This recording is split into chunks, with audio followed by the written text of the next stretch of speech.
We're joined by JP Finlay, covers the Redskins for NBC Sports Washington. In your opinion, does Jay Gruden need to go 2-1 or 3-0 in the 3 remaining games, or is his job safe no matter what? I think he can't get blown out, more importantly. I think the record, he's got to get over 5 wins. I mean, ideally you get to 7 and 9. But you can't get blown out. You get blown out at home by Blaine Gabbert and Brock Osweiler. Right. It's going to look bad. That's a really bad look. And at a certain point, this becomes about optics for Gruden.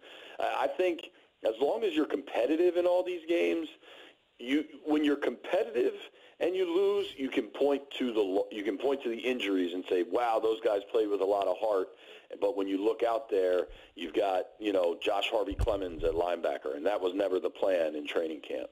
But when you're getting blown out, none of that matters. And it's as tough as it is, a lot of it, I think, will fall on Kirk just to keep games close and to keep the offense moving. And that's what makes Arizona so tough this week, is that they've got a really good defense. So defensively, the Cardinals are significantly better. Now, I think the Redskins offensively are better, but most of that is just because of Cousins' superiority over Gabbert. If you look elsewhere on the roster, I mean, the Skins don't have anybody like Larry Fitzgerald. No. And this is the two they cannot lose are Denver and New York. This one, they got to keep it competitive and ideally win the game.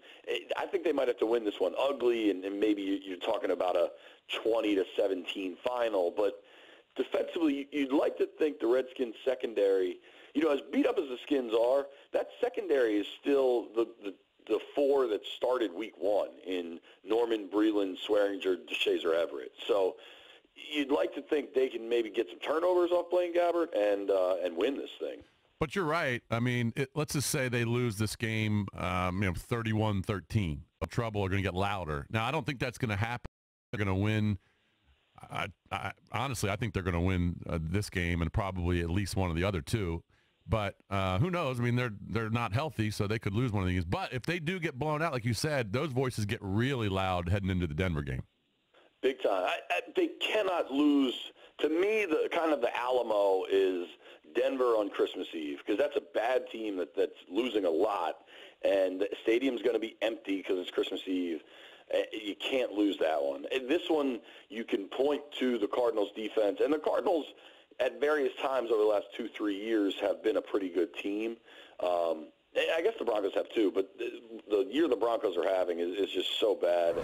And Week 17 in New York, you can't lose that. The Giants have been awful. So I think folks kind of understand Arizona's coming in here a better team than the other 2.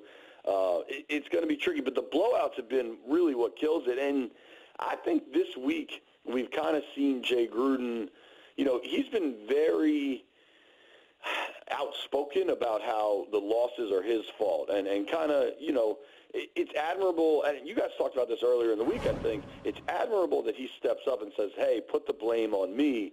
But later this, Wednesday and Thursday, I think he's kind of been like, look, the players got to step up here too. He had a great line on Wednesday saying, everybody was talking about preparation last week and was the practice effort hard enough. He said, we weren't here playing checkers. Guys got to be ready to go on Sundays as well. And I think that's a bit of a change for Jay, maybe realizing where this conversation is heading, and maybe he's got to jump in there and say, look, the guys have to play too. JP, a few quick questions about the passing game. 1, do we see Vernon Davis reemerge? He's been a ghost the past few weeks. 2, does Doxson draw the Patrick Peterson coverage? Because if that happens, you can expect a very quiet afternoon from Doxson, I would guess. Right. Vernon's still getting targets. The difference is Vernon is kind of the secondary tight end with Jordan Reed out. He's open all the time because the defenses have to focus on Jordan. When Vernon is the number 1 tight end out there and is getting the focus from the defense, it looks a lot different. And Vernon's a good player. He's had a good season for the Redskins, but at this stage, I think he's better as a secondary player to a really good tight end rather than trying to drive the ship. As for Doxson, Cakes, I feel like maybe you're asking for fantasy or DFS or something. No, actually, look, if you're relying on Josh Doxson in Week 15 of fantasy football, football, you're not in the second round of the playoffs. You're sitting at home. Yeah. Right, like me. I was listening to you guys with Dave Richard yesterday, and I was just getting so frustrated because I don't have any fantasy. I know. I hate it. Hey, there's always daily. There's always daily I might have to fantasy. jump in this week. Well, Lurch, you had the line. I'm just going to have to pick winners. I think that's my plan for the weekend. Just pick fatties, bro. That's all you got to do. Is plenty of opportunities. But Doxson's not getting enough targets. Anyway, I can't imagine drawing Patrick Peterson. You see him get more than 5 or 6 times. I don't think Doxson has a big game for them. I think you look to Jamison Crowder, who's been certainly, he was so good in New Orleans and has had 2 down. What happened in Dallas with Crowder was absurd. He's a better player than that. And then last week in L.A., he did a heck of a lot done. I think this would have to be a Crowder game. Concern is keeping Kirk upright with Chandler Jones and what the Cardinals can do in the pass rush. So